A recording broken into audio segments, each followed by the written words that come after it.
Yo, the game studio Obsidian has made a grave mistake. They're going against industry trends and they're really making themselves out to be the black sheep of the industry, or I guess in this case, the Black Rock.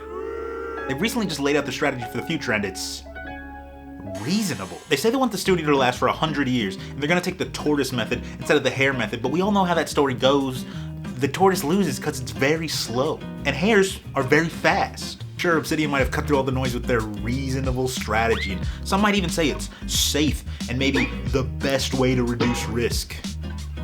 But that's not what we do in this industry. The video game industry follows baseball rules, and I think the quote goes, always swing for a home run, no matter what, cause you might end amongst the stars. Anyway, that's always worked in the past. Take Ubisoft, for example. Everyone loves Ubisoft, right? Right?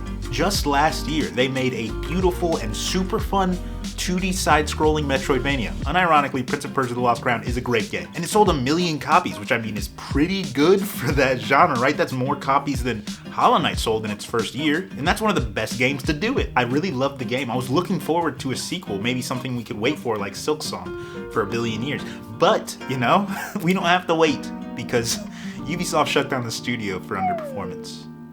Cool. But hey, it wouldn't be swinging for the fences unless you're trying to push boundaries. And that's what Ubisoft does. That's what we all love, right? From Ubisoft pushing the boundaries, making the first ever quadruple A game. Quad A. I don't know what it would be called if it was popular, but quadruple A game. They did it. You remember what it was? It was Skull and Bones, the original Assassin's Creed Black Flag spin-off turned live service sailing simulator.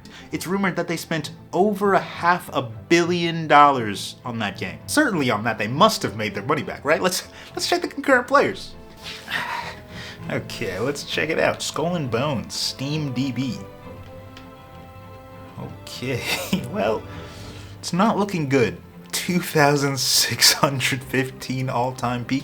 Let's just compare to, you know, get some perspective. So there we have it. Skull and Bones, the first quadruple A game, is tied an all-time peak with Broken Arrow demo and Out There Somewhere. Both renowned games as well. By the way, I also stumbled on this. There's an article that says Ubisoft reportedly wants Steam to hide concurrent player count data. Wonder why. That's crazy. So Ubisoft is setting too high of expectations and making live service games that no one wants. What about BioWare? Let's check out BioWare, another big name in the industry. BioWare has released 2 games in the past 6 years, one of them being Anthem, their live service game, and it sold pretty well, honestly. It sold 5 million copies. That's huge, 5 million copies. The game was discontinued after 2 years, because it didn't meet the expectations that they were hoping for. It did not live up. 5 million copies was not enough copies. I mean, who else is making live service games? Of course, they should have taken the whole market with Anthem, right? There's no other live service games to compete with. And then they released Dragon Age Veilguard, which it's clear that they put a lot of resources into that game. And by the way people were talking about it, it sounded like it sold no copies. But in just 2 months, it sold 1.5 million copies. But I'm sure you're starting to see where this is going. That was not enough to sustain BioWare. They were aiming for 3 million copies in the first 2 months. But just because these big companies swing for the fences every time doesn't mean they can't, like, learn from their mistakes, right? Yeah, sure, Ubisoft lost 30% of its revenue in 2024, but Assassin's Creed Shadows is definitely gonna hit its sales goal of 9 billion copies. They're hoping a few people buy twice. After that gamble pays off, then they can shift their strategy, and Ubisoft pledged to deliver live service games year after year. I find you guilty. Do you have anything to say to the victims? I know that you all must hate me for what I've done, but I pledge that I will continue to do it year after year.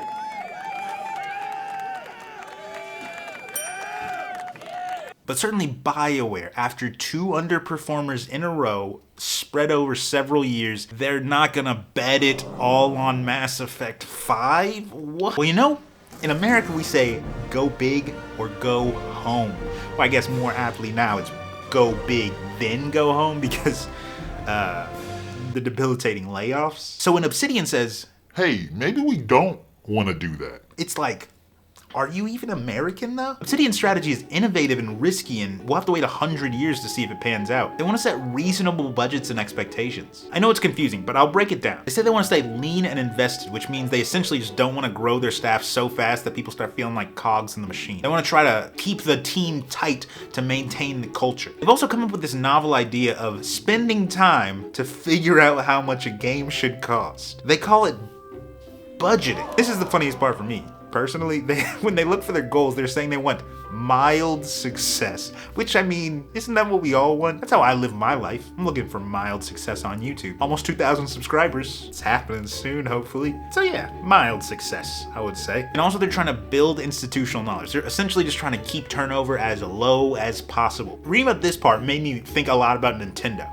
Because what Nintendo has that no other company seems to have are people that have been developing games since the 80s, still working at the company. If you get a job working as a game dev at Nintendo, you're literally working alongside like legends in the industry. To continue that comparison, Obsidian's approach isn't risk-free. Making video games will always have some kind of risk, but they're avoiding risks that will destroy their company if things go wrong. And that's kind of like Nintendo, because Nintendo takes risks, but you know, if they flop, they're big enough that they can withstand the fallout without massive layoffs. And of course, Nintendo can take bigger risks than Obsidian can because Nintendo's already 100 years old. If you didn't know, Nintendo started in 1889, back with the first console, the horse on a stick.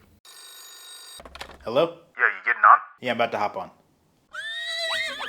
And I want to be fair, the lifespan of Obsidian has not all been sunshine and rainbows. They've almost gone over before. They were bought out by Microsoft in 2018.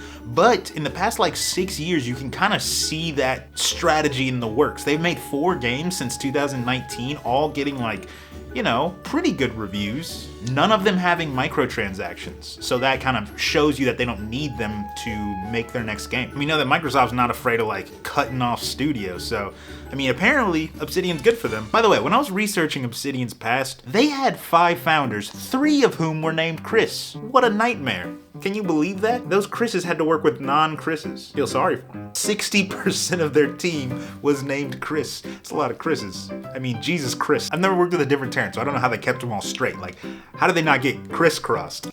Okay, that's the last one, that's the last. So obviously no studio's safe in the gaming industry, but it feels like Obsidian's like, we'll bet a few on red, and other studios are like, we'll put it all on 15 black. They're gambling. They're gambling. And so for me, this sounded like a universally good thing that people would celebrate, but that was until I read other people's thoughts about it. So this comment says, I hope they try to be a little bit more ambitious, but they do say that it's an amazing mindset to have, so good, right? This one says, Obsidian seems stuck in the past, delivering been there, done that experiences that just don't show me anything new. Looks like they're playing not to lose rather than playing to win.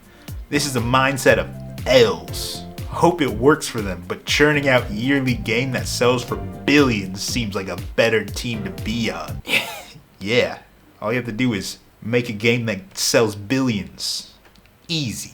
This one says, sadly, I don't think it's their choice as they're owned by Microsoft. Which is a good question, like, how have they been operating like this so far under Microsoft's umbrella? Hey, by the way, you guys are building live service games now. Oh, am I? Looks like someone's a PlayStation guy. Some people criticized Obsidian for not being innovative enough, while other people thought that Microsoft was just going to force them to take bigger swings sooner or later. But most people did seem to think that this was refreshing. They thought that a lot of other studios could benefit from this kind of strategy. For me personally, I don't think that every game needs to be innovative. I think that it's good enough sometimes just to be well made and fun. You know, maybe Obsidian will make it to 100 years. Obviously, we'll never know, but I wish more studios would take this approach. If more studios just focused on well-made games with a reasonable scope, and huge games could still get made. They'd just be made by companies that aren't going to go out of business for making them. In my mind, this solves a lot of the problems we have in the industry today. There would be less predatory monetization and less broken games on release. That's just my take. Let me know what you think. My name is Terrence. I'm going to keep playing games till I find the perfect one. Peace, love,